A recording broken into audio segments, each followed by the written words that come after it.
Yan, good morning. Start na naman ako dito sa taas. Electrical. Ah, katatapos ko lang dun sa opisina. Dito naman, simula. Simula na naman ako dito. Ito, natapos ko na ito kahapon.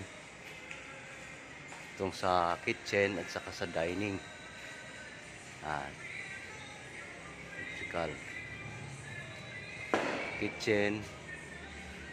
Okay na to, pwede na nilang takpan to. May mga abang na, kompleto na pati sa outlet. May mga wiring na yan. Dito sa dining, yan, okay na. May mga abang na ako. Then dito naman, sa hallway.